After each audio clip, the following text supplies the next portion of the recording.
Welcome in to the Casual Chaos podcast. I'm your host, Jay Ash, and this is not a voice modulator. It's just my little raspy voice because apparently I'm run down today.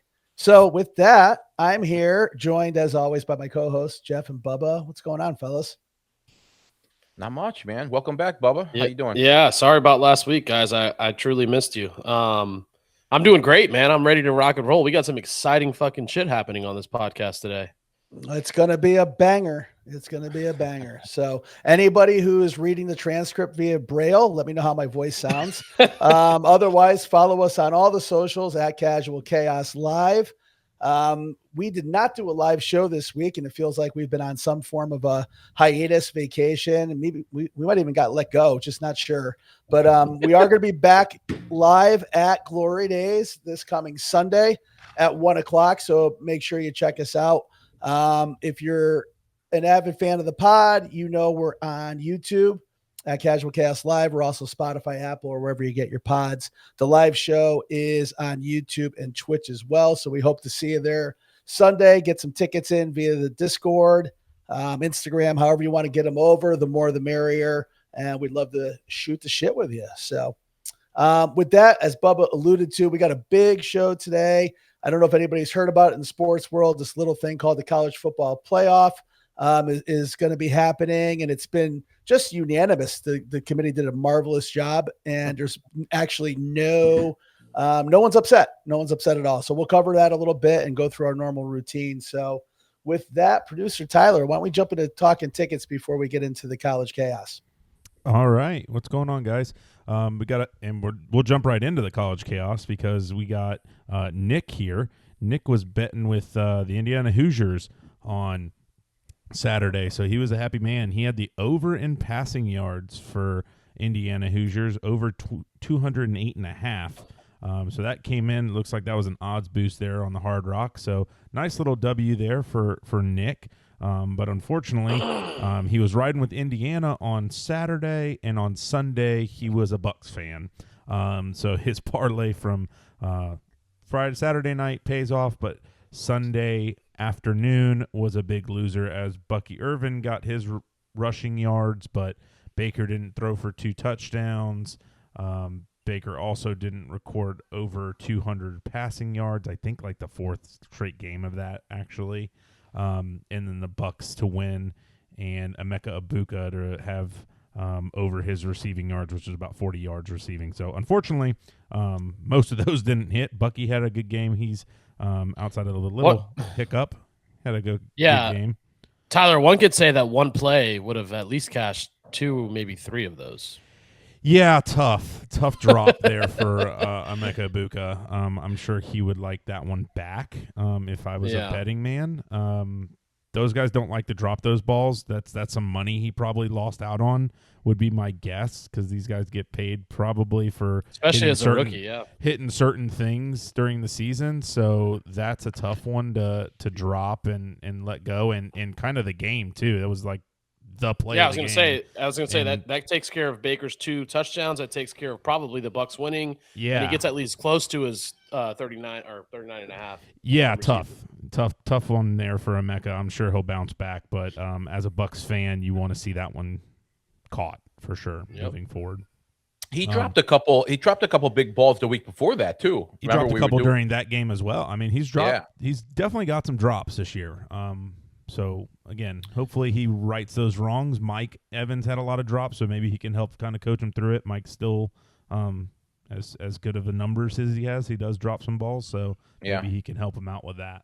I mean, he's only a rookie, so hopefully it's like it's a young guy thing, but hopefully it's not a trend either. I mean, that's what you worry about, So. Yeah, they said Jamar Chase couldn't catch a NFL-sized football going into preseason his rookie year, and I think he's figured that out. And Kelsey had the drops most of his career, and he turned out okay. So he's had the drops this year too. Yeah, he's cost him a couple wins. Sorry, Ash. He's cost him a couple games too. But anyway, I was just going to say that. Remember the 2nd through 5th game of the year, Egbuka was already going to the Hall of Fame. So MVP. Yeah, that's what I'm saying. He'll be okay. He'll be okay. He set himself up for room for a few drops. three quarters of this pod was put him in the Hall of Fame. That's for sure. How dare you? Yeah. Well, not a Hall of Famer, but I'm sure in the eyes of Rain Man, he might be a future Hall of Famer. Marion Hampton, it looks like, and it doesn't clearly state on his ticket here, but he had him as the first touchdown scorer, just based off these odds, could be the only real thing that it is. So he had Marion Hampton, $50, ended up winning $375. So big dub there for Rain Man getting dub on, what was that, Monday night? Yep. Mm-hmm. Very cool. Speaking of Monday night, we had the commissioner, Mr. Commissioner to you guys.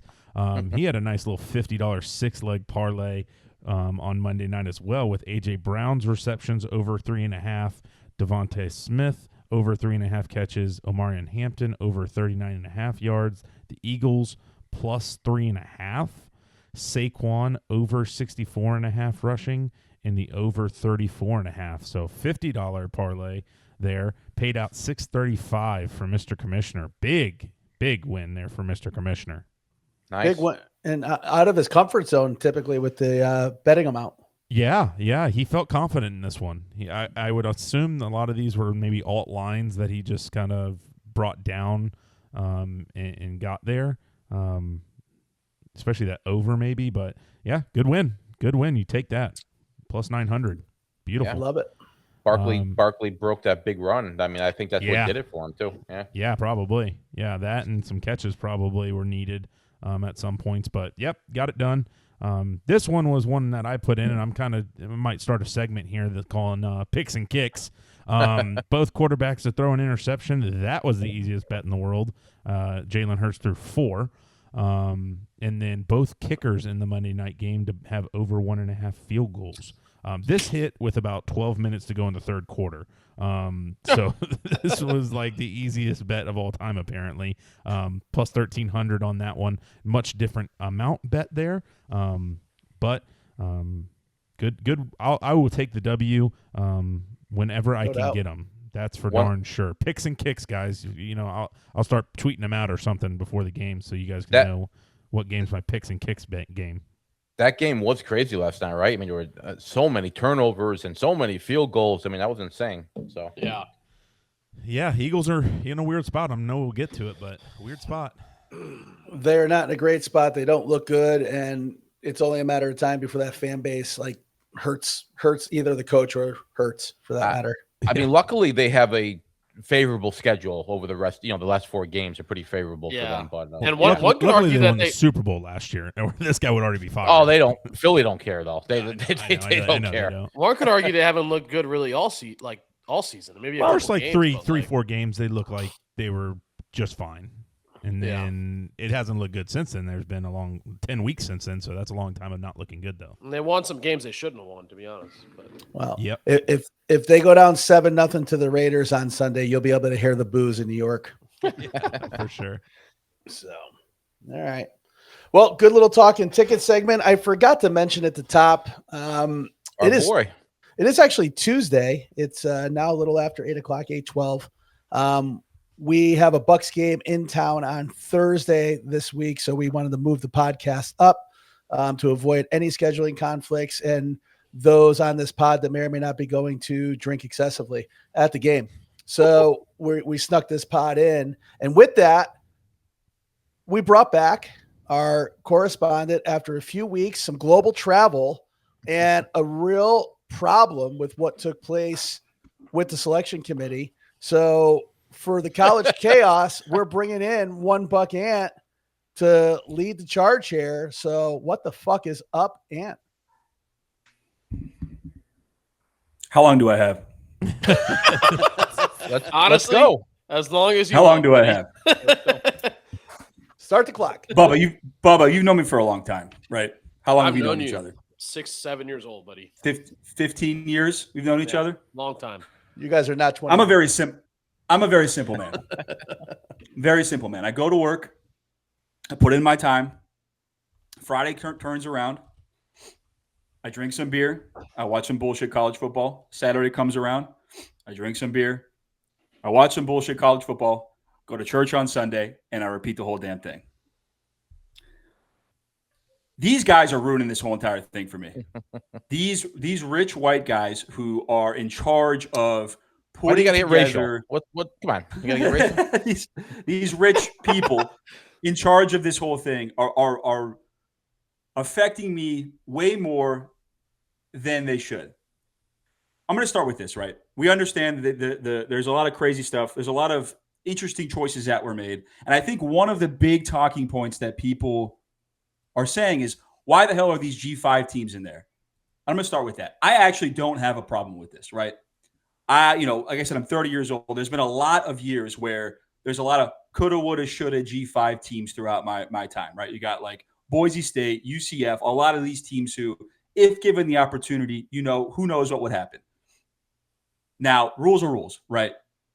5 best conference champions get in. Unfortunately, something I said on this damn podcast a few months ago, and all of you looked at me like I was a fucking idiot. It said 2 G5 teams are getting in if Duke wins the ACC championship. Sure enough, that happened. You did. Unfortunately, rules are rules. Those guys are going to get in. I think they're both going to get smoked, but it is what it is. And you're saying Second you don't point, have a problem with that? I don't have a problem with it. Well, I'm going to stop you there. I have a huge fucking problem. Yeah, but it's the rule, Bubba, right? I mean, they're going to change. Yeah. They're going to change that next year, but it's the rule, Yeah, because this isn't everybody gets a trophy or everybody gets. Can everyone just go around and say I was right? By the way, about that. Well, you're right. You were half right. You were half right because you also said the ACC was going to get a team in, and they actually did get a team in. So yeah, that's true. We'll talk about that later. Yeah, we will. We definitely will.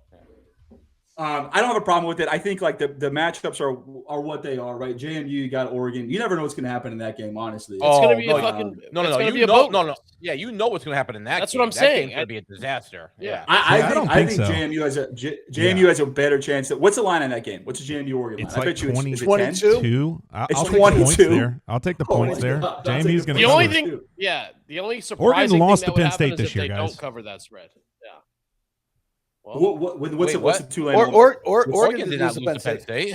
Excuse me. They were a point. They were double overtime. A play away from losing to Penn State. Yeah. Penn State was a bad football team. James Madison's going to get crushed at Oregon. It's going to be a disaster, that game. So I think the other game has a chance. I think the other game has a chance. But I'm sorry. Go ahead, Wumba. Go ahead. I don't have a problem with that. Like you talk about like the 2017 UCF team, you talk about some of those Boise State teams in the past who prove that they can win. Like the Fiesta Bowl we talk about, the undefeated UCF team. Like there's opportunity for these G5 teams to get hot and make a run, right? Who knows, right? I mean, there's kind of a path there for JMU too, but I don't know. That's rules are rules, whatever. Second point I have here. Everyone on this podcast knows I'm a Notre Dame fan. I'm not going to show my Notre Dame allegiance this whole entire time, but miss me with this fucking SEC schedule bullshit. Let me ask you guys something. Texas A&M joined the SEC in 2012. The year now is 2025. How many times do you think they've played Georgia since 2012? Twice. One time. The SEC does a great job. The SEC does a great job of protecting mix and matching. Protecting the SEC, mixing, matching their marquee matchups. If you look at Alabama's schedule this year, they had a little stretch where they played Georgia, Vandy, Missouri. Great. But then they went and played South Carolina, LSU, Eastern Illinois, and Auburn. Well, you can't get the LSU. That's an asterisk of a bad year. LSU is usually a good win, a good game.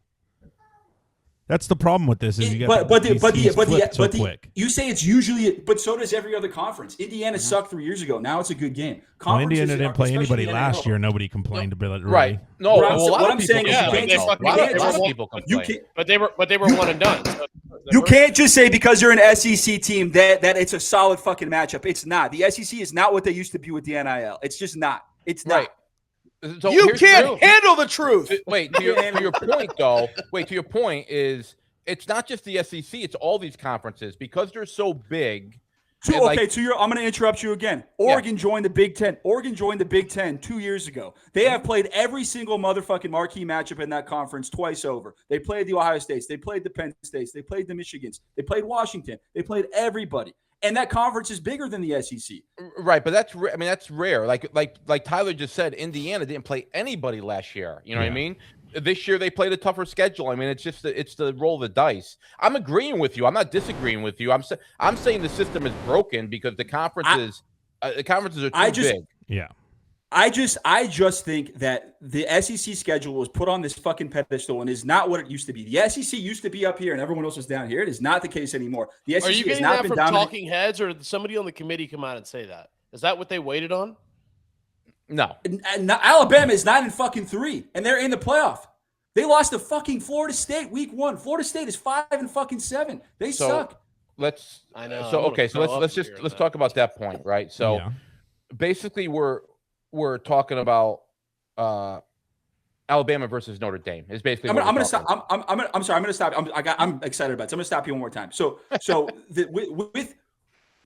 counter that schedule, BYU was 11-1 going into that game. Became 11-2. They got beat by Texas Tech twice this whole entire season. Pounded. Now, did their schedule pounded both times? Pounded. Now everyone's saying Texas Tech is the best team in the nation. Alabama got pounded. Alabama had -3 fucking rushing yards in the SEC championship game. We all had more rushing yards than Alabama did on Saturday night. Yeah, but Alabama also beat that team earlier this year, so it's a wash. Right. They beat them. You can't say it's a wash. It's what have you done for me lately? I can. I just did. They did beat them, so you can't knock them because they had to play them one more time than everyone else did. Do we think there's any old white guys that went to BYU? But I don't think BYU would. If BYU doesn't make that conference championship game, they're not in. That win didn't hurt them. That loss didn't hurt them. They just weren't going to get in. Well, they dropped 3 spots. Let me bring they weren't going to get in. They weren't going to get in. If you want to defend the SEC, let me bring up a counterpoint. 2 years No one's defending the SEC here, by the way. But you're giving Alabama credit to go into the playoff when they were 9-3 because they lost because it's a wash against Georgia. That's what you're saying. No, I just don't think you can get hurt if you're going to have conference championship games. You can't get penalized for making it there. That's not fair to the team that actually made it there. So the teams BYU got penalized by, but BYU wasn't getting in. They weren't going to get in unless they won that game. They weren't getting in, regardless. Yeah. So if they didn't, that was a win. That was a win and get in. They had to win, so they have to play that game because you have to win that game. So if Texas A&M lost that game, they're still in, or are they all the way out? I think whoever made that SEC championship game of those 3 teams that made it at large bids were in, no matter what. All right, Texas A&M was in no matter what. Yeah, I mean, they were in. They won. They didn't have to play in it. Let me bring up this counterpoint to the whole SEC thing. And I think this is the biggest point I wanted to make the whole entire day. I got a little excited. This is the biggest point I want to make the whole entire day. In 2023, in the 4-team playoff, right? Georgia was the #1 team in the country. They were undefeated entering this SEC championship game. They played Alabama, who was a 1-loss team or a 2-loss team. I can't remember. They lost 27-24. It was a valiant game. Georgia played all they can do. I mean, you can say that the game was literally won and lost on a matter of inches. And what does that same committee do? Punishes Georgia for making the SEC championship game, dropped them 4 fucking spots, and they were out of the playoff. That's 4 teams. It's much different, but yes. And it's a different committee. They dropped them 4 spots. Alabama loses as a 3-loss team. They have the worst loss in the playoff by far, losing to Florida State, and they don't move a spot? They didn't move a spot. So here's the better argument to what you're saying. In the 2 years since there's been 12 teams, every team that's lost a conference championship game has dropped at least 1 spot. Every single one, except Alabama, who just got pounded.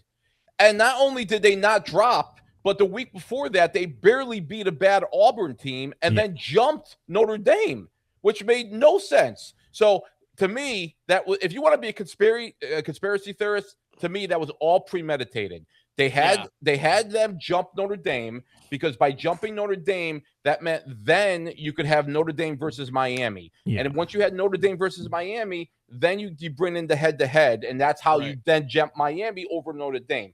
The truth of the matter is Alabama should have never jumped Notre Dame. Alabama should have dropped after they got pounded by Alabama, right? I mean, by Georgia. Smoked. So it was an ass whooping. And Tyler's heard me say this before, but that should have been a 3-team round robin thing. And if that was the case, it would have been Miami that got left out. But I don't think they wanted to leave an ACC team out of the playoffs. Don't forget, ESPN's got contracts with the ACC. Mm-hmm. ESPN's got contracts with the SEC. And I think ESPN had a lot more power in all of this than people think. So, for sure. So I think you're right. I agree. Jeff. So let's. I agree. I agree with that. But one thing about that, Notre Dame also has an agreement with the ACC. People forget about this all the time. They played a very similar schedule to Miami. And one thing that I want all of you guys in this room to remind me next year, as soon as they drop in 2026, the initial fucking playoff picture, tell me not to watch it. I'm going to wipe my fucking ass with it. Because if you're going to put Notre Dame in there the whole entire time, all they do is fucking pound people into the fucking dirt. And then the last week of the season, when everything literally breaks the way that has to break for them to get in, they're going to get hopped by Miami, who we were both idle at the same time. Yeah. I mean, Notre again, Dame doesn't have a big win this year. That's their problem. They just don't have a good win. Right. I mean, They don't. USC. And No, they have really close, They have tough no losses, win. but they don't have a crazy win. Yeah. No, they don't. They don't. But let's pause and get back to the root of this, right? The committee. Just start there. The committee. You brought it up, Ant. Just a couple years ago, this was just a championship game. Then it became a 4-team playoff. And everybody knew as soon as it became a 4-team playoff that whoever number 5 was going to raise holy hell. And so was number 6. So then we got a 12-team playoff with, hey, we're going to run this for 4 years. Then we're going to go to 16 teams. But do you remember even 5 years ago? Please, someone think of the student athlete. We can't possibly have them play in January. Oh my God, what about their education? Right? All of that fucking nonsense. That was so silly, Jay, because the 1AA has had like a 16-team playoff for like 20 years. Like a 64-team playoff. This wasn't hard. Listen, Jeff can attest to this and people back home. I put together a fucking 32-team basketball tournament back in fucking 1991 with no cell phones, no internet, Summer SWAT on 4 different parks. I put it on myself as a fucking 16-year-old. I want to know who the fuck won that tournament. It's not me. It was Murphy Pernicki, actually. Yeah, Kenny Pernicki. Kenny Pernicki was shooting from NBA range when he was like 16 years old. Oh, that's awesome. Yeah.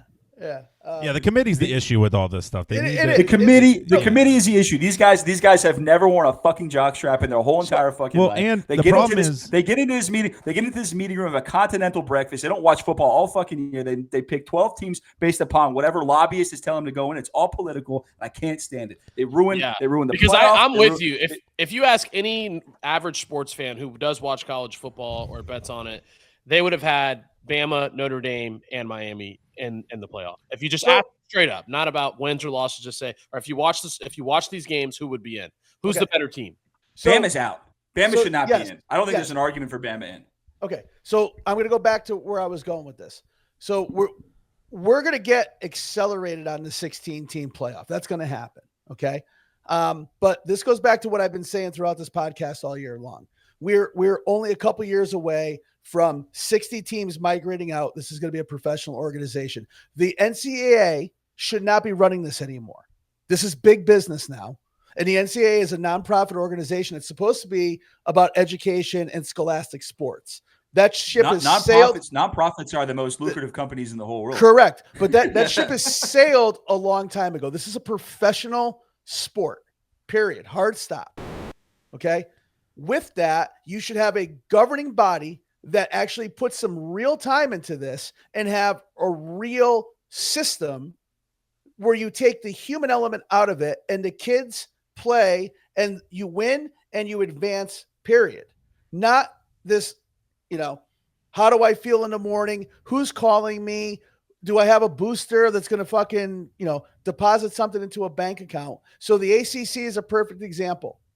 Everybody knew going in that Duke and Virginia, that those teams were not going to get in. You can't tell me that Miami wasn't calling the committee saying, are you really going to leave the ACC out of this? And this is why Notre Dame came out. The Notre Dame AD came out today and said the ACC did irreparable harm to the relationship where they have 16 sports, Notre Dame does, in the ACC because of all the bad mouthing the ACC did about Notre Dame, because the ACC was not going to allow a playoff without a representative. When the reality is the conference had a fucking terrible year. Miami has 2 really bad losses. If they don't lose to Louisville, this isn't a discussion.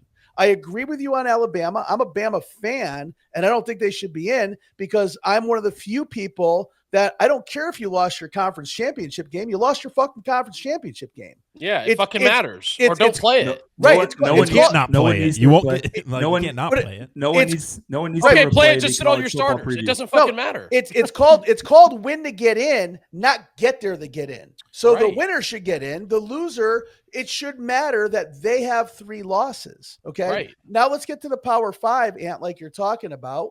And okay, Tulane won their conference. They did what they're supposed to do. Are they one of the 12 best teams in the country?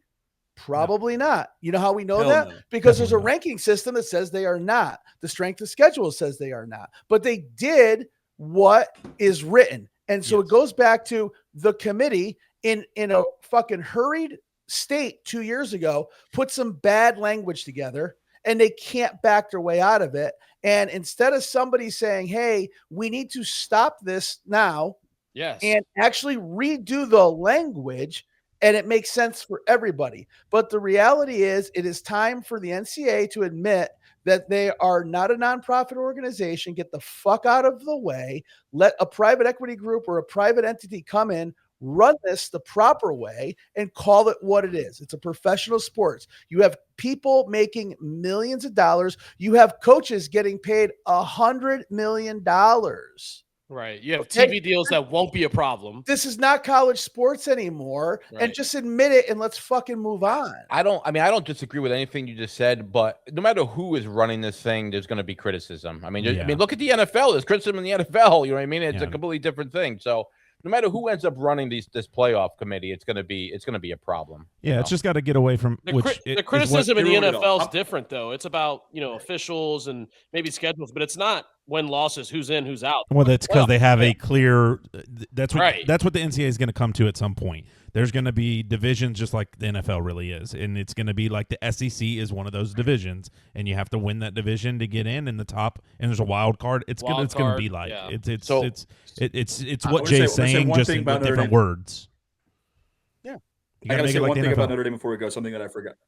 One thing about Notre Dame before we're done with this whole conversation. You want to talk about Notre Dame having a good win? Notre Dame went to Fayetteville, Arkansas, beat Arkansas 56-13. They won by what is that? 43 points, whatever the fuck it is.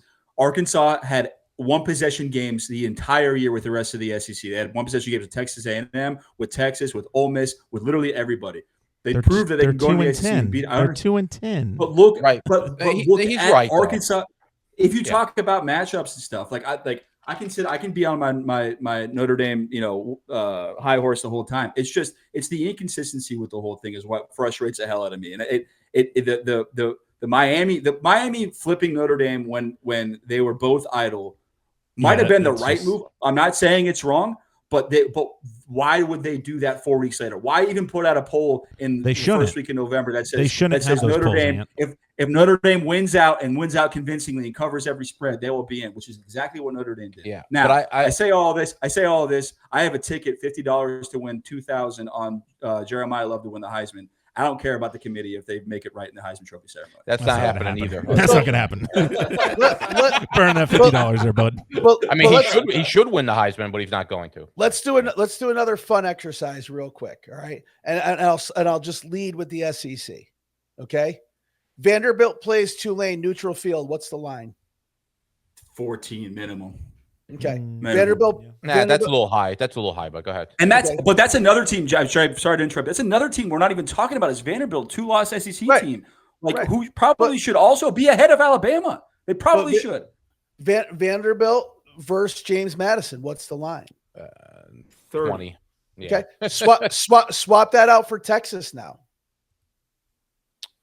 Versus who? Vanderbilt? Both teams. Yeah, Both teams. Texas versus JMU. Oh, God. It's all three possessions. It's at least 3 possessions for all those games. Right. So I guess my point is this: Texas fucked themselves by going to Florida and losing to a bad Florida team. Absolutely. Right. Vanderbilt doesn't have a bad loss, really. They lost to who? They lost to Bama. They lost to Ole Miss. They lost to Texas. I think they lost to Texas. Okay, so not really a bad loss, but there's some SEC teams that were left out that are better than some of the teams that are in there, right? And then we can go 100%. to, go to the Big Ten. I mean, I think it drops off after Oregon. I think we could agree on that. There is no Pac-10 You anymore. could probably say the same thing about. I know Oklahoma like deserves to be in there, but you could probably say the same thing about Oklahoma. Like I bet you, like Vanderbilt's probably a favorite against Oklahoma if they play tomorrow. Like, I mean, I don't know. You know, like they definitely would. No, they would be. Yeah. Yes, they definitely would be. But here's the thing too. Now you got this coaching care. Like I caught a lot of shit after some of our posts about my comments about Mississippi and the committee, maybe taking a look at Mississippi if Kiffin leaves. And it got interpreted as if I was saying Mississippi wasn't deserving to go to the playoffs, which was not the case. They're, obviously a top 6 school, if not higher. My point is this: you now have a new coaching staff. You don't know what players are going to show up or not. And even in that first round, that whole team might play. It doesn't mean they're playing the next game, because that transfer portal opens up and you're going to see kids leave. And is that fair to the you have a school? You have a prerequisite. You have a prerequisite. I know it's a stat, not a staff thing, but a player thing. I mean, Florida State missed the playoff as an undefeated team when their quarterback went down. So like your thoughts about Ole Miss not being in the playoff because their coach is gone is right too. And somebody brought that up just the their other head day. coach; it's their whole staff. 4 teams. I never said they It's the same committee. 4 teams is 4 teams. It's the same committee. Yeah, but it's not. There's 8 more teams they can get. And in. a fucking quarterback, I hate to say it's more important than a coach. Like I'm going to say that out loud. It is the same thing. I'll say on that. I'm not going to back down on that. 12 the coach could not it's show up. It's decisions being made based off of TV broadcast situations that like should not be made for those reasons. It should be made for the best teams getting in. Like I brought that Georgia situation out in the past. Like they fell 4 spots. They were undefeated all season. They lost in the SEC championship game and fell to 5. I don't care if it was 14 playoff. Right, Alabama but they'd be in with 12. 12. Ant is the point. No, but they should have been in with 4. Is what I'm saying. They're making these that might be decisions true. not based on what the results on the field. They're making the decisions based on what the fuck they want to be on TV. It's a whole thing. Your point's not wrong. The one thing I would say is it's not the same committee, though. Every year it's different people in that committee. So you got to keep that in mind. You know what I mean? So what happened 4 years ago is different than what happened this year. So, Jeff, you're saying that there's nobody connected to last year's committee on this year's committee? No. I mean, they're all from like the same teams, the same conferences, but they are different individuals. So the people that were in the committee last year are not the same people that were in committee this year. And by the way, they're all volunteers. Like they don't get paid. So they're that makes it even fucking worse. They're going through all this harassment though, and they're not even getting paid to do this shit. You know what I mean? So, are you defending the committee? No. I'm just pointing out that it's not the same people that vote from year to year. It's different people. That's all. I can't do it. Go back to the BCS. Put USF at number 2, and I just call it a fucking day. Ant, who did you want to be? I'm not even going to get it. Never mind. I'll talk to you offline. Say it. Go ahead. I'll call. No. I was talking about the 14 playoff. Who you wanted to leave out that year? Like who's leaving out? I don't remember. You had Ohio State, Alabama, Notre Dame, Clemson. Clemson's out. Okay. Clemson's out. They were the 2 seed, by the way. They were the 2. Georgia was a 2-time defending national champion. They lost the first game in 3 years, and they're out of the playoff in the SEC championship game. Is that the year Ohio State lost to Michigan? Alabama. It's the year. I'm saying it's that year because I would say Ohio State out if that's the case. Notre Dame was the 4 seed. That's what I was trying to get you to do was bounce Notre Dame out, actually. But never bounce Notre Dame out, brother. Yeah. So Ash, real quick, just one thing is, what the NCAA basketball tournament, right? The thing that really makes that thing special is the smallest schools being in that tournament, right? Yep. That's what that's what they were trying to do with the football, to have at least one of these small schools be. Now, like you said, the language was wrong. The language should have basically just been said, the conference champion of the ACC, Big Ten, SEC, those schools get in, and then the next highest conference champion gets in. But they didn't write it that way. Now they'll change that moving forward. I guarantee you that's changed next year. 100%. So I have no problem. They screwed that all up when they just got all these conference realignment. I mean, it was probably a good idea back before the conferences are all changed, but you can't. It's got to be. It's gonna come to a point. I think eventually we're just gonna be one side's the Big Ten, one side's the SEC, and everyone else can do whatever the hell they want to do. That's unfortunate. I think it's gonna be. I think you're gonna get to a point where you're not even gonna have conferences anymore. Everybody complains about Notre Dame being independent. I think you're gonna get to a point where almost every school is independent. I think that's what's gonna happen. Now that's the future, but I think that's what's gonna happen. I heard Oxford University in England's going to join the ACC. If Notre Dame was in a conference, they probably would have got in this year. USC's in the fucking Big Ten, so anything can happen. You know what I Yeah, I mean? know, So right? Cal's in the Atlantic Coast Conference. That could be a Yeah. conspiracy in itself, right? Everybody's just trying to squeeze Notre Dame to get into a conference. Pick a But- lane. I By the really way- do think that's what they're kind of trying to strong arm them to do as well. Like playing a conference, yeah. And Well, they are. and they just told them to go fuck themselves. We're not going to play in a bowl game, so you don't get ratings on us. It's pretty Now much, that's- that's literally what the AD said. so I love it. By the way, I love that move. Now, by the way, the true story supposedly is the players got together and was just like, we don't want to play, because most of the players, you got a lot, like for instance, the 2 running backs at Notre Dame weren't going to play in that game, along with a lot of other people. What And game? And if they played game. BYU, because it was supposed to be good, it's going to be Notre Dame BYU, like in the the Peach Bowl, whatever the hell it was. Oh, It was a Pop-Tart Bowl. Yeah. Pop-Tart Bowl. So It's a great bowl. So the Notre Dame players got together and said, you know what, we should be in the playoffs. We're not in the playoffs.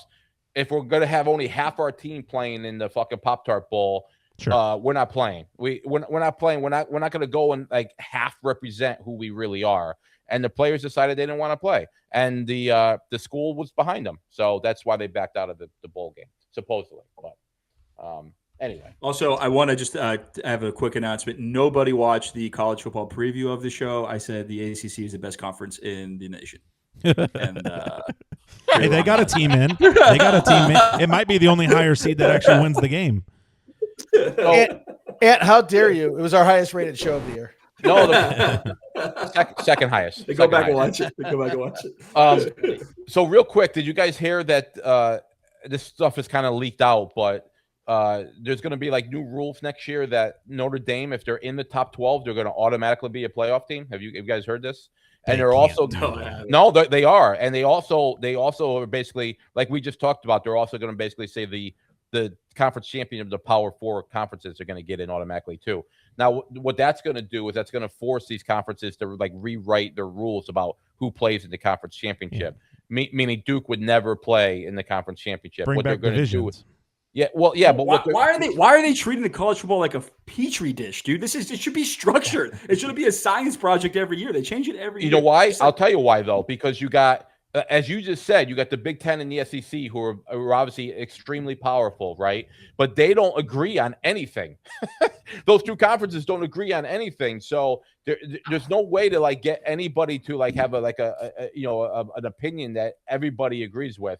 So it's a mess. It's a freaking mess. I was so excited for this 12-team playoff 2 years ago. I think last year was pretty good.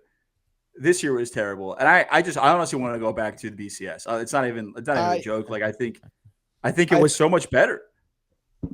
I think Grok AI should be the commissioner.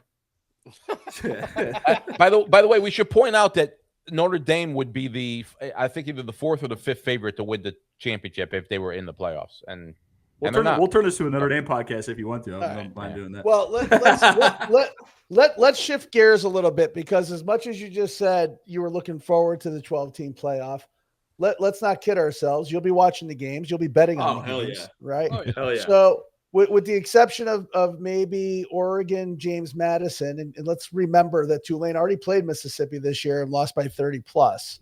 So Right. we'll see how much a coach really does matter, because that line's 17.5. You do have a good game with Miami and A&M, right? Miami and A&M, and who's Bama playing? Oklahoma. Like, so those are good games, and then what should follow should be good games, and the Final Four should be good games. So, with all that said, and we've got time over the next week or two to get into the individual games. Who do you guys like odds wise, and just who do you think is going to be there in the end, whether it's the Final Four or the championship game itself, and who do you like winning it? Go ahead, Buck. You're the guest. We'll let you roll first. I haven't done too much thinking about it. Today was for me to vent and get my stress out on the show and think about this later. But I do, after watching these 2 teams, I think it's a collision course. There's one team that scares me a little bit, obviously for obvious reasons, but I think it's Texas Tech. I think it's Georgia in the championship, and I think it's going to be a toss-up. That's funny, because I completely disagree. You completely disagree? I think Texas Tech is tough. I think Texas Tech is so tough. I think they play just like a professional level of defense. They're like a bought-in organization that, like, they have a different vibe than the rest of the teams. I know they're all bought up by NIL oil money. They all are, but they seem to love to play for their coach. They got some just dogs on defense, great linebackers, and a solid offense. And then Georgia.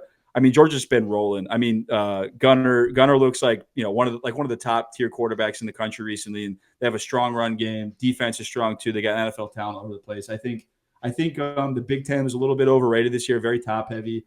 I think Indiana is a good story, but I look at Indiana's first round matchup, Alabama and Oklahoma. I think they'll be an underdog at both of those matchups. And you think Indiana will be? No, I think they will be. Won't be. I think they will be. I think they will be. No chance. they just beat Ohio State. If you They're the number one team in the country. who do Ohio State play? You watch. You guys watch. I've been right a lot. I've been wrong a lot in this podcast, but I've been right a lot too. I'll take side action on that. The one versus bet 8 or 9 bet is going to be the 9. I bet you. That happened last year. That happened last year with Texas and ASU. That happened last year with Penn State and Boise State. It happens. I know it's a different team. Boise State and ASU were higher seeded by. But that was right. But that was because of the rules last year. Yeah, the rules last year were screwy. Yeah, I understand. I understand. If Alabama plays Indiana on a neutral site, they are favored 2-day. Absolutely not. I don't think so. They would. I think they would have been 4 weeks ago. I don't think they would be today. What's the spread? 2.5.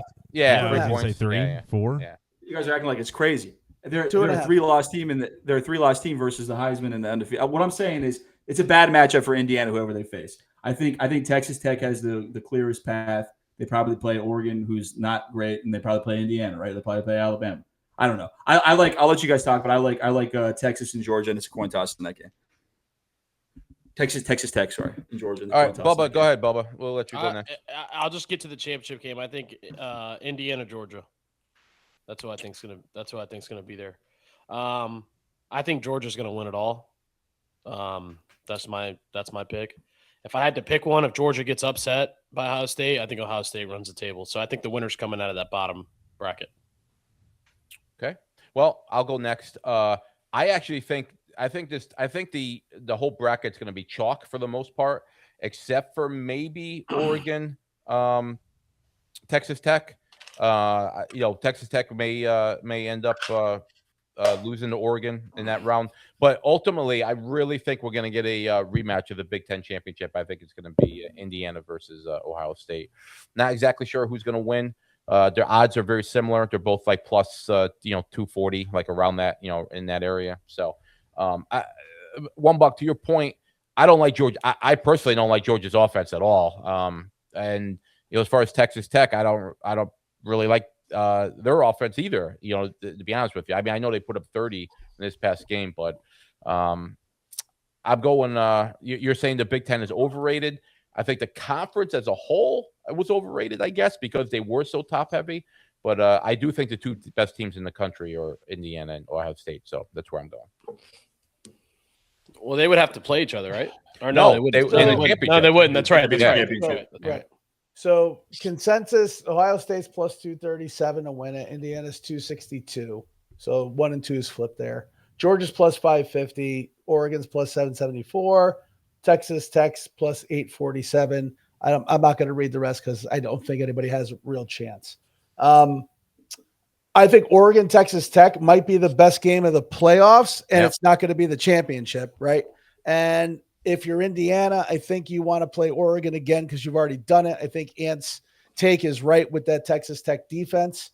But at the same time, I do think Indiana is the best team in the country. So I do think they make it to the championship game.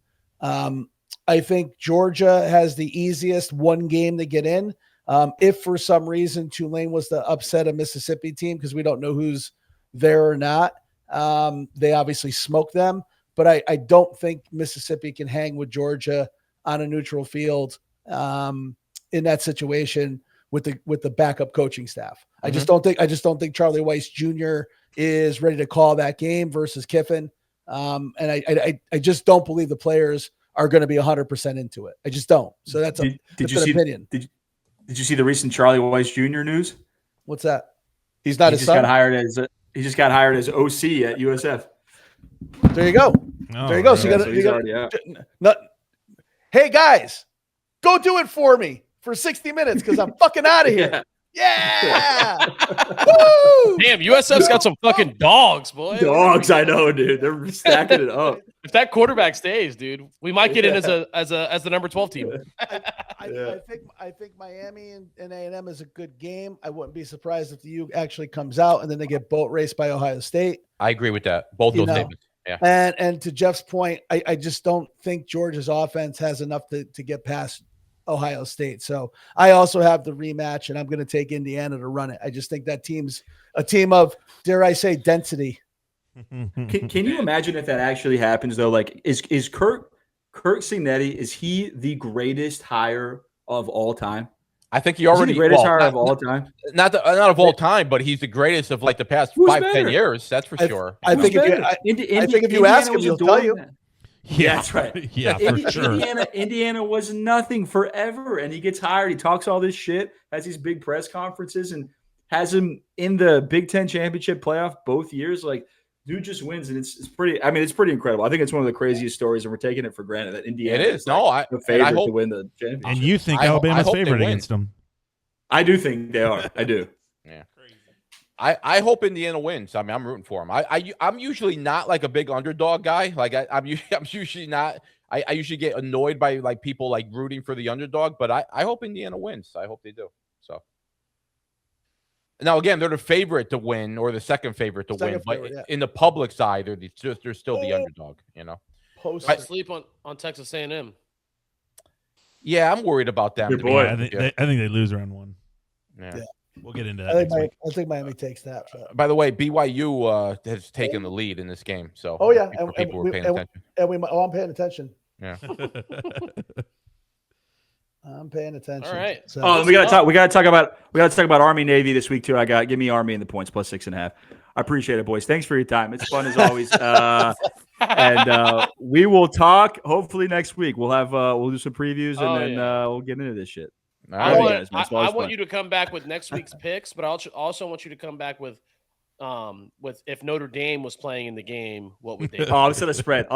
For every Notre Dame, like we said earlier, Notre Dame is the third favorite to win this whole thing if they're in today. So yeah, I mean, we already know this though. Vegas put out spreads. Like they would be favored over Alabama, they'd be favored over Miami. Like they already put out spreads at all this. They would be favored by almost everybody except like 3 or 4 teams. That hurts. And hopefully next time I'm seeing you guys, I'm celebrating the Jeremiah Love cash out Heisman. Oh, I hope so too, man. I hope you win the money, and I hope ND gets another Heisman. So there we go. Yeah, right.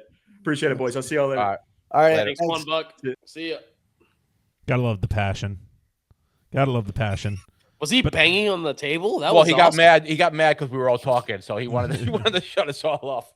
He had a handheld mic. I've never seen anything like that. I haven't seen that since Freddie. He did have the handheld mic. I think he brought it down from the ceiling. He was holding it like Bruce Buffer. That was good stuff. Jesus. Good stuff. So love it. All right, love it. We're gonna take a 10-minute break to cool down.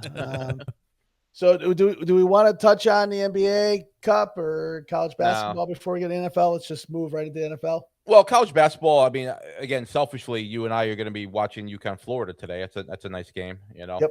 And then this weekend, you got Alabama versus Arizona. That's a huge game, you know. Mm-hmm. Yeah, I mean, look, college basketball has been fantastic, and I'm happy to see that the ratings have been good, you know, because usually people ignore college basketball this time of year, but people are doing recon for the tournament. People are actually looking at them this year. Also, I saw a stat today, and you guys would probably like this, especially from a betting standpoint.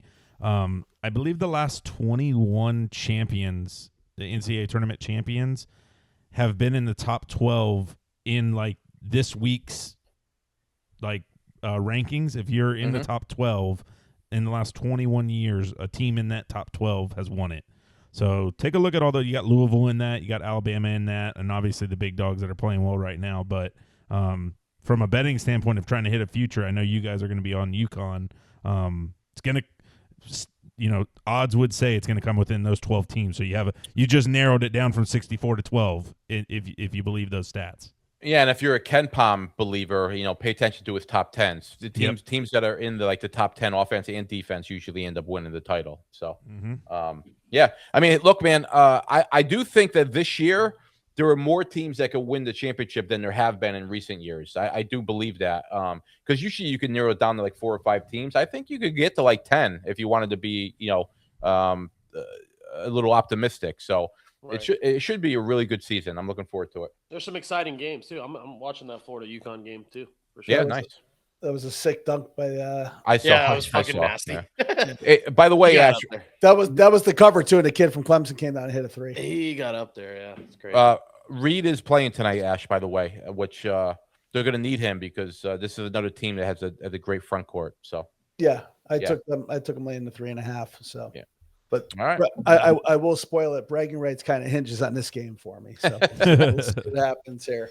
All right, let's jump into the NFL where we saw the Chiefs and Ravens die a slow death. We saw the Colts go from a Cinderella team to the pumpkin in real time as Danny Dimes got split into 2 nickels. So what other takeaways do we have from week 14? Well, might be bad. Todd Bowles. Fire Todd Bowles. That's my one take. Fire Todd Bowles. That'd be my take. Anyway, yeah. Well, that's a good take, I guess, right? I mean, I'm sure the Eagles fans are saying fire Sirianni too. So he's got some Super Bowls to be proud of. They don't care, man. I know they don't care, but I guess as a Bucs fan, I care. If Todd Bowles had won a Super Bowl, I'd let him get away with some of the shit that's going on. But the Bucs are fucking bad, and he has a lot to do with it. I'll tell you, if they actually miss the playoffs this year, which I don't think they will, let's be clear, I don't think they will. But if they miss the playoffs, I don't think he survives. I really don't. I don't think he might not if we make the playoffs. If we make it, we might. If we just get if we make it and get if we make it and get get booted the first round, I still think he's gone. Yeah, I mean, still think it's crazy, man. Give me overtime. Give me overtime. Sorry, guys. Well, my takeaway, Ash, is that the Steelers once again beat the Ravens and once again made Lamar look, human. He generally does not play well against the Steelers, and he didn't once again. So, yeah. Now, as far as you saying that they're dead, though, I wouldn't go that far because don't forget they do still play the Steelers one more time. They do have a pretty tough schedule the rest of the way. So, I mean, maybe ultimately you'll be right, but I wouldn't say that they're dead quite yet. The more shocking one is the Chiefs. I mean, like that's not good. No, Mahomes can't be happy with what's going on over there. No, well, first of all, he hasn't played great this year. Yeah, he's threw 3 picks again the other night. Yeah, but I know. But his receivers also dropped like 8 balls in that game. Sure, I mean, it was ridiculous. So you also go ahead, Jeff. No, go ahead, Tyler. No, I was going to say the Ravens had injuries. At least you can lean on that. Like your starting quarterback wasn't playing. They had the whole complement of guys pretty much from like week 3 on, week 4. Mm-hmm. They've pretty much been there. Now their defense is banged up and their offensive line, I think, is banged up. But like their stars are there. Like there's no reason they shouldn't be winning. Well, yeah, their stars are there, but the question is, are they actually stars? And you've heard me say this for the past few weeks. I don't love their receiving core, and look, it'll be interesting if they actually miss the playoffs, which it looks like they're going to. It'll be interesting to see if Reed does like a complete overhaul because, Mahomes has never not played in the AFC title game. You guys know that? Yeah. Like he's played in the AFC title game every year of his career. Right. So this might, if they don't make the playoffs, this might be a time for Reed to say, you know what, we need to do something different. So we'll see what happens. Yeah. He might even say, "I'm good. I'm good." Yeah, that's what I'm thinking. He might retire. I mean, how old do you is think Andy though? Reid Do you think he'd walk away? Yeah, but do you think he'd walk away after this year? Like after this year? I don't know. It seems strange, right? He's got nothing to prove at this point, but I get it. I get it. One more run, but like if you're Kelsey, is it time to go? Or do they ask him to go? That type of thing. And the reality too is I get Mahomes' receivers aren't great. The offensive line is suspect, but he's not connecting on deep throws and he's thrown a lot of interceptions. Yeah, he hasn't played well this year. Not for him. He hasn't played well. Yeah, no doubt about it. And I wasn't surprised at the outcome because Houston is better than their record and perception. You know what I mean? Everybody forgets that was a coin flip game against the Rams. They easily could have won that game. If Baker didn't go superhuman on them in Houston, they would have won that game, right? So there's 2 losses that could have been wins, and they're pretty much, they haven't gotten beat badly in any game, right? The loss to Jacksonville was same thing. You know what I mean? They literally snatched the what's the saying? They snatched the loss from the jaws of victory, Yeah. right? So, And they played with a backup for 3 games. Right. Are the Chiefs capable of running the table the rest of the regular season and get in? I just don't know. I mean, they're capable, but Right. would I bet on it? No. Would I bet on it? No. No. They played the Titans one of the 3 games, so that's a win. And well, you got to beat the Chargers this week. Correct. The Chargers and Broncos on the back end. So right. So we'll see what the demeanor is of the defense. We'll see what the demeanor is of the offense, because the Chargers looked pretty good the other night as far as the defensive game plan goes and a running game. Now the Chiefs stopped the run, so we'll see what happens. But my biggest takeaway from Week 14 was the NFC West is, again, perhaps the best conference in football, and the 2 best teams might be the Rams and the Seahawks. So we'll see what happens the rest of the way. Yeah, my takeaway is that the Eagles just can't figure it out, man. I know that was, we kind of touched on it. And the Bears hung tough with the Packers. That was a good game, actually. The Bears and Packers. So Bears have been a surprise this year in a good way. They've obviously won some tight games that go one way or the other, and their season's completely different. They can probably win 10, maybe even 11 games and not make the playoffs, which is crazy because the NFC's as strong as it is this year. But the Bears have been a pleasant surprise this year, and the Eagles are not in a good spot.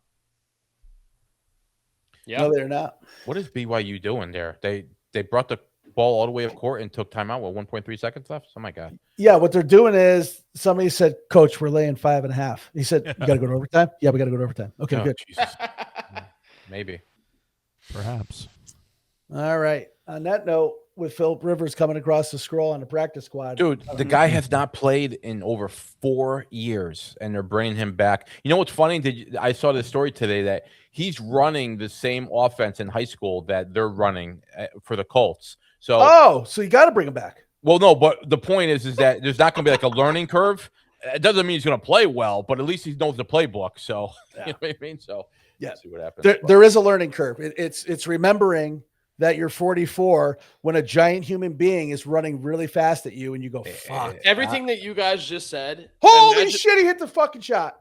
There you go. He did. No, it's not good. Oh, you need 5.5. Not good. Yeah. Not good. Imagine right, how the backup quarterback for the fucking Colts feels right now.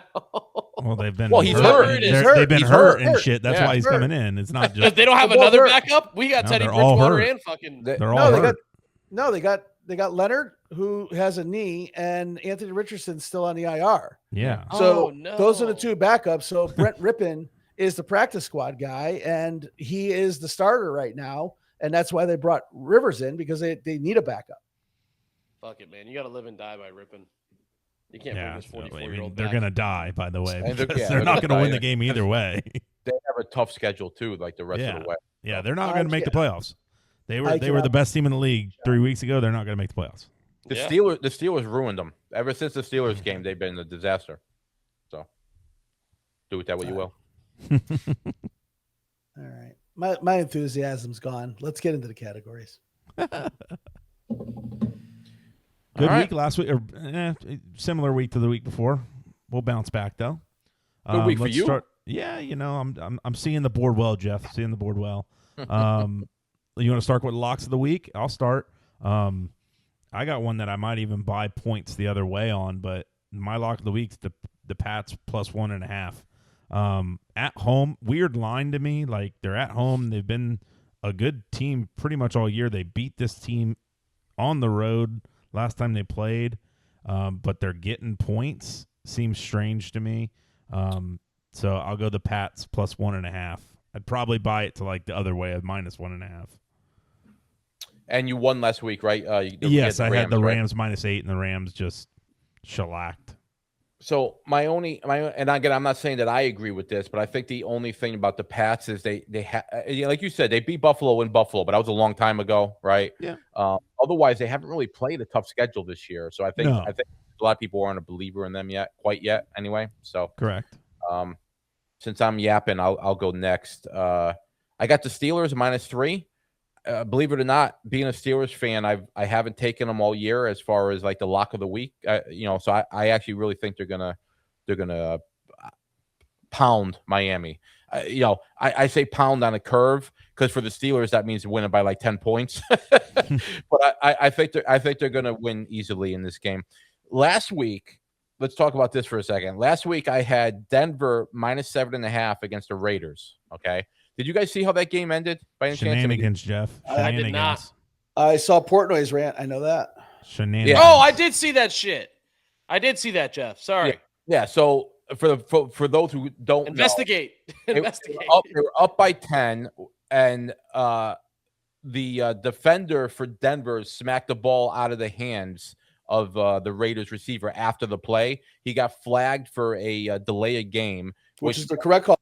Right, which then moved the ball into field goal position, and for literally no reason whatsoever, Carroll sent the field goal kicker out there, and he kicked the field goal. There's only one reason, is that he had the fucking There is a reason. That's not new. That's not the first time that's ever happened. Sure, but my point is that that's the definition of a bad beat. So yeah, 100%. Oh yeah, yeah. The time was going to run out on that play. For the time was literally clocking down. It was 4 seconds. They hadn't gotten the ball put down. Yeah. The game was over.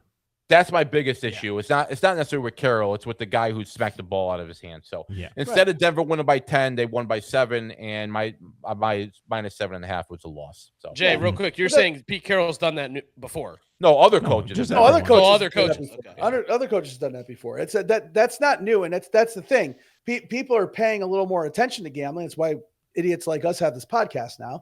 But the reality is, this has been going on for decades. So with a guy like Portnoy, who's fucking so blustery when he wins, right? He's it's intolerable for him to go on that rant. Fuck off, man. If you were on the other side of it, you would be fucking jumping up and down. It's not new. And the guy knocked the ball out of his hands. That is a flag. And you can't blame the coach for kicking the field goal. Take the fucking points. It's not like he's got money on the game, but I'm sure he knows, fuck you, Denver. And fuck whoever else. Like and fuck the receiver who knocked the ball out of the hand. Like he probably was pissed, DB, yeah. But I would go even further, Jay. I don't think Carroll had any clue about the line. He's just putting points on the board. That's what coaches do. You know what I mean? So. Right. So whatever. Whatever. Right. So I got the Steelers -3. All right. All right. Well, I had the Bears last week, and in real life, I had them +7. On the show, I gave them out at +6.5 because that was the line at the time. So I took an L by 0.5 point. So investigate. So this week I've got Seattle 13.5. I'll keep the hook there. Normally I'd buy that, but actually I bought it again in real life. But I'll give it out 13.5. I'm actually going to look into probably an alternate line around Seattle -20. Hopefully get it at like +250 or more and lay some wood on that as well. As you guys heard me say 2 weeks ago, and Tyler followed suit last week. I like betting against quarterbacks with broken legs. I love betting against quarterbacks that play on the practice squad in Seattle because we saw that with the Minnesota quarterback 2 weeks ago. And if that guy gets hurt, I love betting against 44-year-olds that were running offenses with their kids a couple weeks ago. Mm-hmm. So I'll take Seattle in a fucking burial. There we go. Mm-hmm. Send Danny Dimes out the right way. Yep. Bye, Danny. All right, so let's go on to my lock here. I had the Chargers last night, +2.5. They were a dog. Thank you, Jalen Hurts. This week, I don't know why, because it's just frustrating me, but I'm taking the Bucks to beat the eliminated fucking Falcons by more than 4 points on Thursday night. And I'm only doing that just so I could be even more pissed if they don't do it. I think the only thing there, Bubba, is it's Thursday night, right? If it was Sunday, I would be like, oh yeah, it's a lock. But Thursday night, weird shit happens on Thursdays. Absolutely, but no excuse. Todd Bowles. I already don't like Todd Bowles, so I want to like him less after they don't cover. If they win by field goal, I'm gonna be fucking pissed. There you go. All right, Bubba, why don't you go into your prop? All right, prop bet here. Kirk Cousins, same game tomorrow night or Thursday night. Sorry. To throw an interception. That's the one thing that I think is decent about the Bucs is our secondary at the moment. Like I said to you guys over our text messages, the quarterback for the Colts, the Saints, Sunday looked like Michael Vick. I mean, he was running all over the defense, scrambling, touchdowns here, big pickups there. So I do think that the secondary is probably the biggest shining light of the Bucs this year. So I would say the Bucs are going to pick off Kirk Cousins. It's minus 125, so not great odds, but that's my prop for the week. So that's what, over half a pick? I mean, it's basically just over one half a pick. interception? Yep. Okay. Yep. All right. Jay? Chase Brown, anytime touchdown, plus 152. He's been in a little bit of a groove now that Burrow's back, because you can't stack the box. Talented kid. The Ravens give up touchdowns to the running backs. In fact, they gave up one to Chase Brown on Thanksgiving. So I love the plus odds there. Last week, again, Danny Dimes got broken into nickels. So Warren did not catch a touchdown pass. So I took an L on my prop. I have now lost 1, 2, 3, 4 straight prop bets. I will redeem myself this week. Chase Brown, lock it up. You see that T. Higgins is, and again, this is nothing against your pick here because I like it, but T. Higgins is back in the concussion protocol, so he might not play on Sunday. Yeah, he don't feel so good. Yeah, he hit that ground hard again. I mean, I'm surprised I let him back in the game. Yeah. So. He probably shouldn't have been playing in the game, I don't think. Right. Like, he's probably still concussed from the last one. Yeah. I had Burrow. I mean, speaking of Cincinnati, I had Burrow last week over 254.5 yards. That came in this week. This is really odd to me. Herbert over 1.5 touchdowns is plus 161. So I mean, he's averaging almost 2 touchdowns a game. So it's not necessarily that. It's just the odds. Plus 161 seems very high for him to throw 2 touchdown passes. So I'm taking that as my prop. I like that. Very nice. I'm going to take, last week I had Lamar over 49.5 rushing yards. He ended up with, I think, 42 or something like that. More than that. I think like 43 or 4. Yeah, 44. Yeah. I thought he was going to get it towards the back half when they were, just kind of scamper out of bounds to get closer, something like that, but didn't get there. Took a loss on that one. This week, I'm going with Bo Nix to throw 2 touchdowns. They're playing the Packers, I believe, at home. Yep. And I think he's been playing pretty good as of late. Definitely in latter half of the games, he plays very well.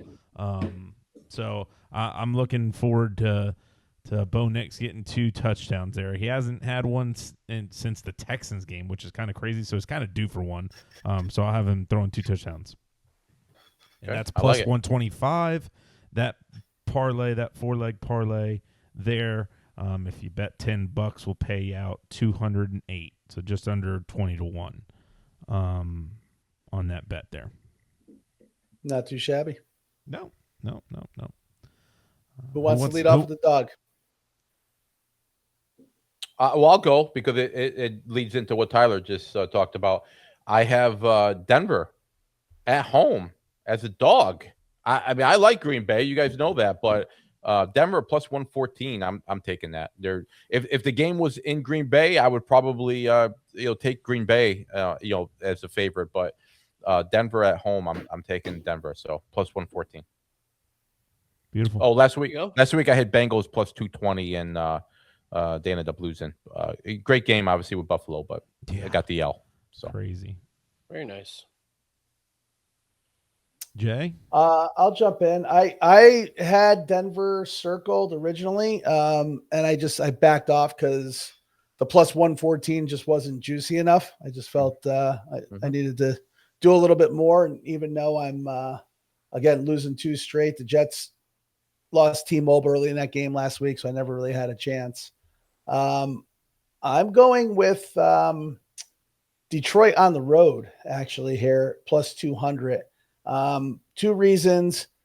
Yeah, they're on the road, and yeah, their secondary is a mash unit, but they are in a dome, and I think the Rams defense is susceptible, as we've seen a couple of mediocre quarterbacks put up some points against them the last couple of weeks.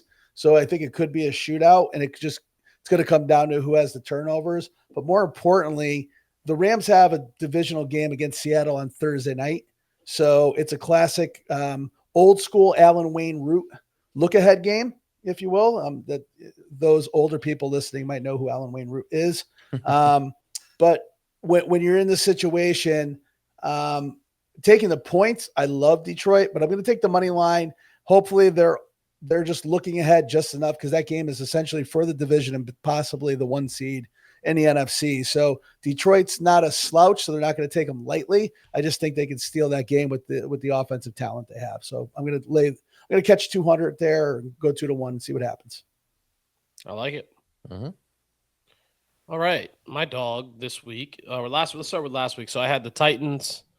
Cam Ward versus Shedeur Sanders. Cam Ward obviously came out with the W, so I was right there. That was plus 175. That's back-to-back weeks. I had Houston the week before, so I'm excited. You mean Tony Pollard came out with a W? Yeah. That's true. I think Ward threw for 140 yards. Yeah. That's true. This week, I am going to be at the other funeral, and that is going to be the Chargers to beat up on the Chiefs and just put them to sleep slowly. But yeah, I got the Chargers. They're plus 185. I don't really understand that. And hopefully Herbert comes through and throws a couple touchdowns, Jeff. I'd be excited about that. Maybe more than 2, maybe 3. Mm-hmm. But yeah, I like the Chargers to beat the Chiefs. I don't think the Chiefs are great this year. I don't see them turning it around. We just talked about all the reasons why.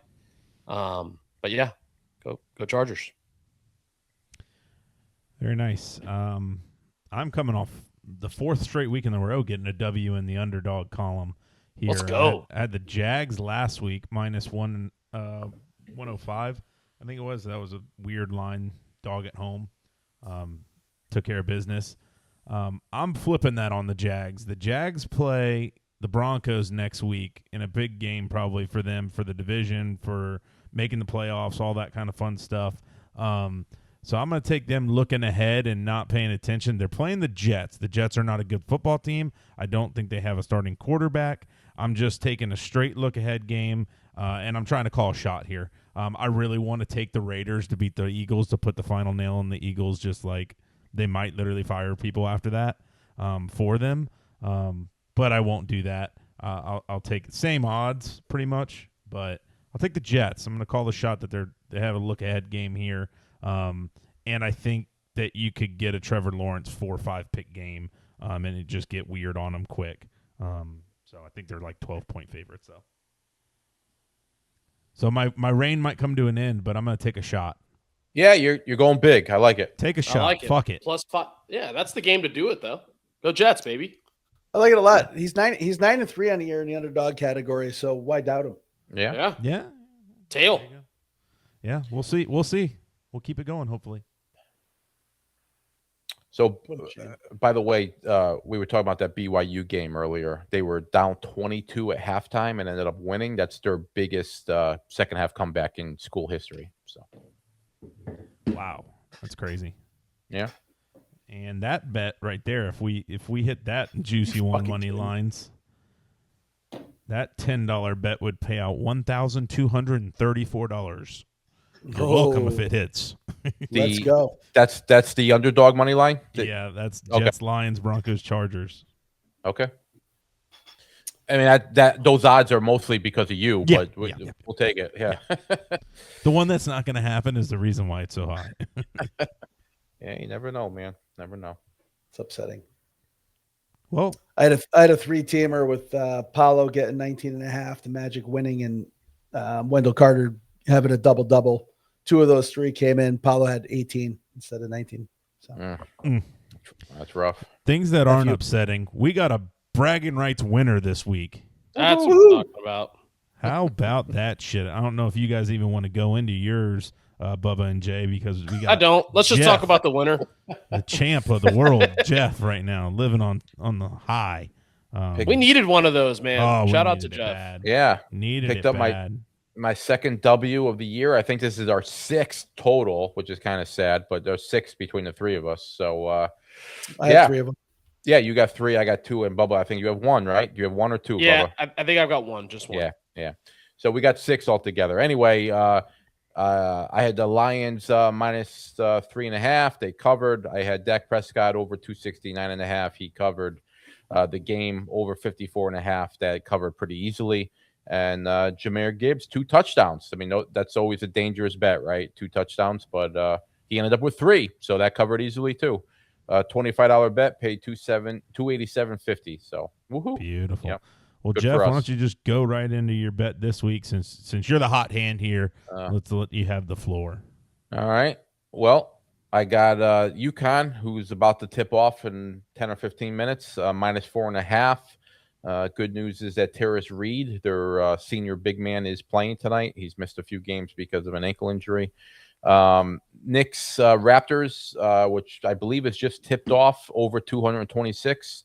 Tomorrow night, the Thunder and Suns over 227, and also tomorrow night the Lakers minus 4.5. So 25 would pay 339 and change. There we go. Yeah. Very nice. Jay? Well, just Jeff mentioned the Knicks game tipping off. I've got Brunson in a 5-player prop bet tonight over 27.5. He put up 20 in the first quarter, so I think that's going to be pretty good. I'm already out. So this will be quick. I had BYU minus 5.5. They won by 3, so that's a loser. Like Jeff, I've got Connecticut tonight minus 3.5. I have Bucks money line, and I have Mbuka with a anytime touchdown in the first quarter, which was 8-1. Which I'm gonna throw some wood on that anyway. I just think coming off of the dropsies he had last game, they got to get him the ball early, and he'll make a difference quick. So that would have paid $847. Instead, it's a loser of $25. Thanks for coming. Jay, I know you're out on bragging rights, but I Yep. really like this ticket. Just put the 3-legger in. Just put the Yeah. 3-legger in. Put the Yeah. 3-legger in. You still got time. I got time. I love got it. time. I love it. Bubba? All right, let's talk about it. I've got my Bucks on the money line too. I mean, they're so sad that I didn't even take them with the 4 points. I just took them on a minus 220 money line. I like the Arizona Cardinals plus 9.5. The Texans are a really, really good team. I just think Arizona's, may be able to keep up with them. I don't know why I think that, but I think that game's in Arizona. I could be wrong. Maybe that's why. Again, I got on my underdog pick on the categories. I got the Chargers plus 185 on the money line, and then I got that Seahawks Indianapolis game going over 42. Not because I think Phillip Rivers is going to throw like 3 touchdown passes, because I think Seattle's going to score on defense and offense, and that game could get out of hand quick. 25 wins 348, and that is my bragging rights. Dig it. All right. Yep. Love it. Love it. Well, hopefully we get a winner this week. Again, guys, send us your tickets. We're going to be live Sunday out at Glory Days for the 1 o'clock window. So support. Come chat with us. Talk to us. Send us your tickets. We'll display them on, if you haven't joined our show, we display your picks. We talk about them, tell you when they suck, give you a little hoorah, maybe a little clap if you get a W. But come join us. Check us out. It's going to be a fun time. If you're going to the Bucks game local on Thursday, have fun, be safe. Hopefully we get some good weather. Should be a chilly night for Florida standards, which will be good. Hopefully the Bucks bounce back and we get into that dogfight with the Panthers. But check us out Sunday. Follow us at CasualCast Live on all the social flashing across the screen. Send your tickets in via Instagram or the Discord. For Jeff, for Bubba, for producer Tyler, and for a very angry $1 Ant, I'm Jay Ash saying thanks for joining us. We'll catch you Sunday. I love it. Bye, everybody. All right, fellas. See you.